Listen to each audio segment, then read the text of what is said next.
560 The Answer online at 560theanswer.com, on the AM 560 mobile app, on your Alexa-powered smart speaker, and on TuneIn, iHeart, and on Odyssey. This is Chicago's Morning Answer with Dan Proft and Amy Jacobson on AM 560 The Answer.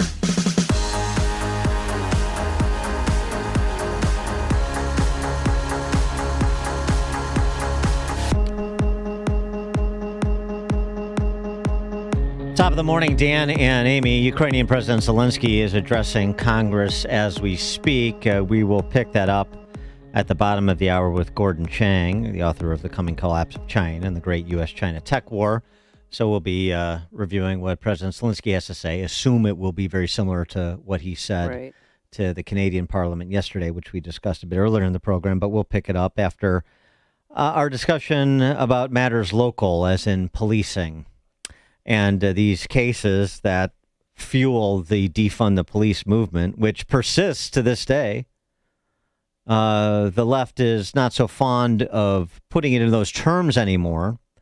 But we know, and right here in Chicago, we see what Kim Foxx and Lori Lightfoot have to say and their antagonism towards police. Even yesterday when Kim Foxx held a press conference to so-called clear two officers in officer-involved shootings that were obviously good shoots, that there was no case to prosecute. Right. But she felt the need to have a press conference anyway, not to back the cops, but to appease her defund the police constituents.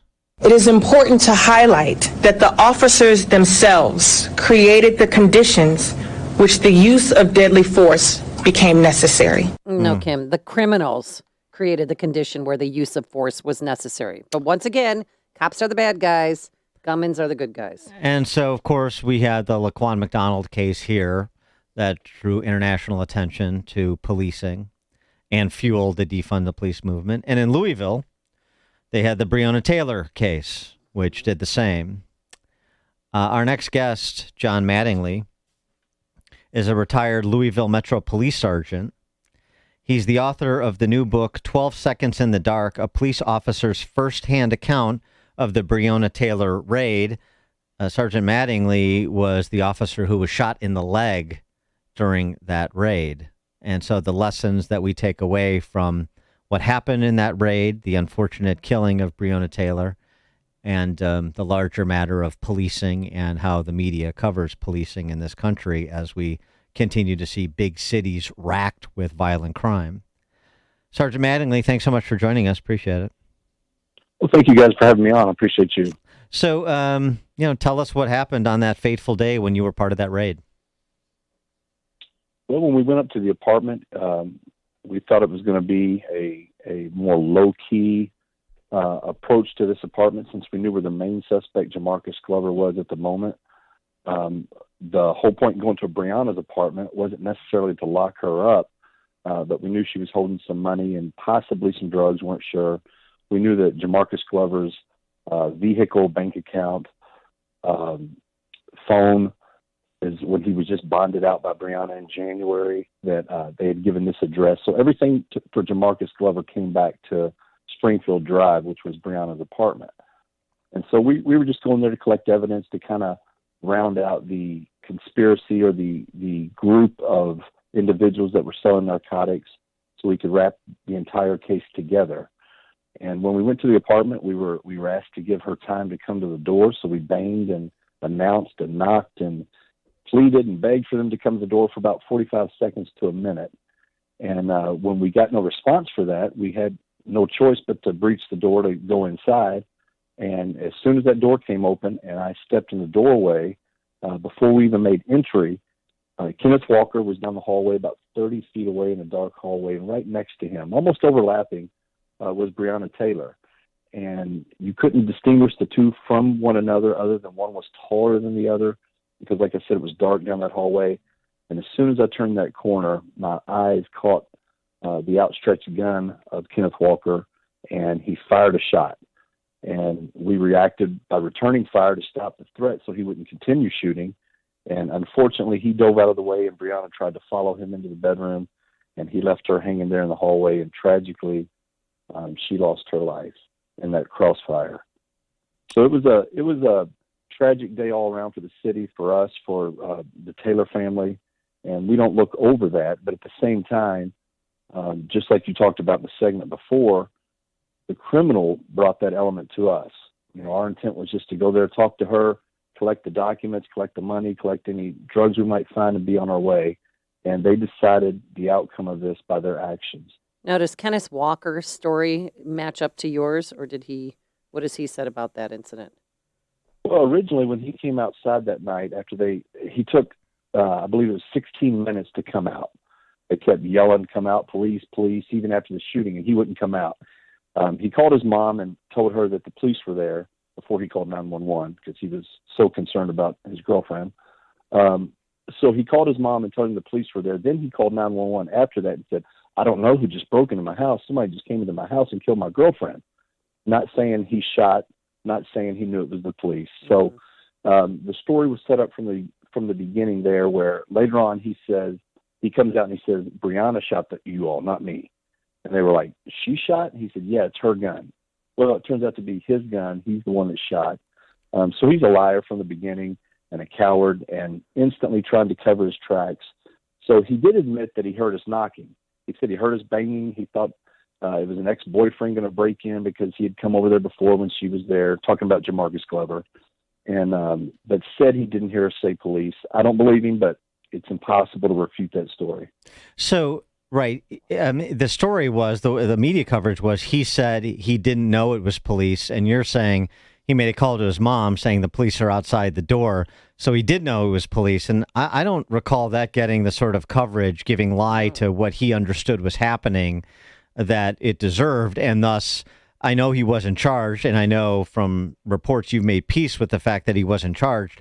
But with the knowledge it was police and him refusing to open the door and then opening fire and hitting you when you guys did breach the door, he could have easily been charged. Oh yeah, the follow through as far as that part of the evidence was very weak, and I don't know if something fell through the cracks because this case got handed off so many times. It went from our public integrity unit, which investigates police shootings, that was taken out of their hands midway through and given to the Attorney General. The FBI came in and the DOJ came in, and they still haven't come down with their ruling yet. We're hearing it soon, but they're very tight-lipped about it. But the Attorney General took the case from public integrity, so I don't know if something slipped through the cracks there or if it was intentionally pushed down. It's impossible to tell. I know that the detectives on the case wouldn't have done it intentionally, but, there are plenty of mistakes that happened in this case afterwards that are just mind-boggling and shouldn't have happened. Now, So then on the police side, though, there's another officer, the officer who shot and killed Breonna Taylor, Miles Cosgrove, who was fired, and he was fired because he didn't follow police procedure. The report was he shot in 3 different directions, clearly indicating he hadn't fixed his gun on a target, and he was shooting wildly into the apartment. So how do you respond to that characterization and his termination? Was that the right decision in his case? Did he make a mistake with the way he handled that? I don't think so. We're trained when an officer goes down, which I did right there by the doorway, he stepped up and put his body between me and the potential threat where he saw the gunfire come from. And he was almost firing simultaneously. As soon as my 4 shots got off within a matter of a second. I mean, this was almost like bang, bang. And he continued. And again, we're in this dark hallway that's going down, the dark breezeway that we're in, which is metal and concrete.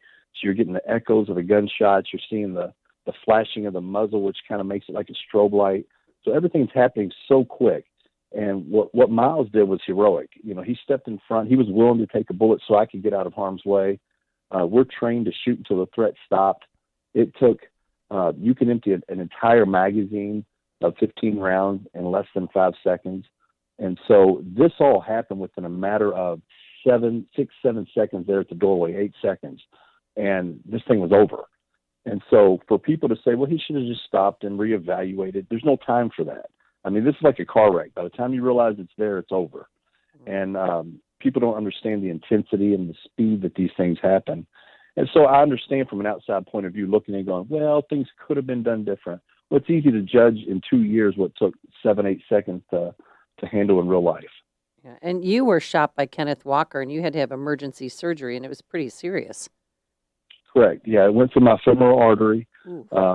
And had they not had a tourniquet on scene, I would have bled out. Yeah. There was that much blood on the ground, and they had to replace that much blood in my body once we got to the hospital. So it was a touch and go there for a minute, but thank God we had the equipment on hand that they were able to get on my leg and get it high enough. And so we were very blessed and very fortunate in that situation. One of the policy reforms being advocated around the country by the defund the police types, those politicians that are antagonistic to police, sort of generally speaking, but also including some people like, open-minded, like if this increases the safety of both police officers and potential suspects, then maybe this makes sense. The elimination of no-knock warrants. Now, this was a case of obviously where you knocked, as you described. It's in Minnesota. They're proposing that. But everywhere. I mean, a lot of places. Illinois, too. Right. Illinois did eliminate no-knock warrants. And so you, though, argue that potentially a no-knock warrant would have saved Breonna Taylor's life. Yeah, I have no doubt in that. I've made entry in over 2,000 warrants in my career. And the entire premise of these entries are to psychologically overwhelm the person so they don't have time to gather their faculties and get a formulated plan, get a weapon. Because I don't care who you are, at night or even during the day, when that surprise comes at you and your door gets knocked open, you're scrambling mentally. And we always announce, it doesn't matter if it's a no-knock or not, police is always announced, even on no-knock warrants. People don't understand that because we want them to know we're the police once we come in your house. We don't want them to mistake us for the bad guy. So no-knock warrants, that whole thing was a knee-jerk reaction, just like most things politicians do, and police departments are politicians. The police chiefs are anyway. Mm-hmm. And so these elimination of no-knock warrants are going to cost lives down the road. And I'm not talking about just police officers. I'm talking about the individuals. We've got murder suspects. You've got kidnappings. You've got things of that nature that are high. If you want to eliminate them on drugs, I'm 100% fine with that. I agree. Because the risk reward in a situation like that just isn't worth it. And I'll tell you what, the last couple of years, my teams on warrants, most of the time we try to pull the guy off leaving the house or get him in a convenience store, get him in a location that's less of a threat than a home, and then take their keys or take them back with us physically to go through their door just to eliminate a lot of that threat.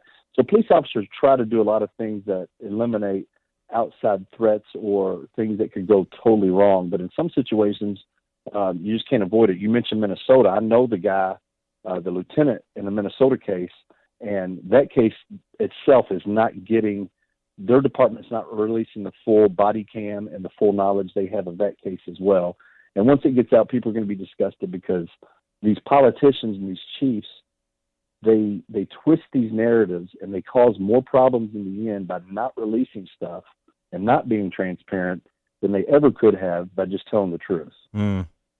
And I also understand, obviously you're part of the team that is part of this raid, and this was a cause célèbre for Black Lives Matter. So this has followed you around. You get communications from people who are not big fans of yours. Yeah, it's constant threats online. It's constant verbal abuse, if you will, which I could care less about that. The threats to my family are the only things that keep me kind of on high alert, because we have had some substantial and some corroborated threats that the FBI had corroborated, and those things make you uneasy. And not for myself. I'll do whatever I can to defend myself. I'm the one that had 21 years of experience doing that. But when they threaten your adult children or your family, your external family, those things make you uneasy. And then it makes you mad at the police department, at the mayor, at the local media who started all this stuff and who could have debunked all the lies and used it for headlines and ran with it and used it for policy agendas to change things locally as well. And all of that for what? They discount all the people that it affects outside of them just for their own personal selfish gain. And that's pretty disgusting, in my opinion. Well, what about Breonna Taylor's star status? I mean, over the weekend they had a big balloon release because it was her birthday. And do you think that obviously people don't know who she was and what she was up to? You know, at the end of the day, I have no feelings in a negative way about them celebrating her life or her family doing balloon releases or saying her name. That stuff never really bothered me because at the end of the day, even though she was involved in this lifestyle, she was, in my opinion, I've seen this over the years, and I've dealt with many informants, and I've done narcotics for 15 of my 21 years. So I've seen girls like her just get taken advantage of by these guys. You know, they're looking for love. They're looking for acceptance. They're looking for whatever that void is in their life. And these guys hone in on that. I mean, they're predators. They take these girls, and a guy like Jamarcus Glover will have 4, 5, 6 girlfriends at the same time, and he's using every single one of them the same way, storing stuff at one's house, using one for rides, using one to put his name in. So I think girls like Breonna get caught up in this. They may enjoy kind of the bad boy lifestyle or, you know, some of the money that comes with it. But at the end of the day, I think they're kind of filling a void. So them, you know, I disagree with, you know, saying she's a decorated EMT because that wasn't true. She was only an EMT for 5 months. And in 2017, she was let go by the city and put on the do not rehire list. There's a reason they do that. You know, it's not just, oh, we don't want her to work here anymore. So whatever that was, they wouldn't release it to us, but whatever that was big enough for them to not rehire her. So she wasn't this saint out here doing all these great things they portray. But at the same time, you know, if her family or her friends want to celebrate, I totally get that. Yeah, that's a good analysis, and just speaks to the mythology in a couple of different directions of the National Press Corps, which I'm sure includes the local press corps there in Louisville. It's just disgraceful. Yeah. John Mattingly, retired Louisville Metro Police Sergeant, author of the new book, 12 Seconds in the Dark, a police officer's firsthand account of the Breonna Taylor raid. John Mattingly, thanks so much for joining us. Good luck with the book. Thank you, guys. Appreciate you. Yeah, thank you. And he joined us on our turnkey.pro answer line. Before you see it on TV, share it on Facebook, or read about it in the paper, hear it here first. This is Chicago's Morning Answer on AM 560. The Answer. When you're serious about your concealed carry training and education and are ready to learn from an active police officer with a teaching degree, check out Illinois Concealed Carry Training in Midlothian. You'll learn safe, responsible firearm use, home defense planning, conflict avoidance, situational awareness, and how to remain physically, morally, and financially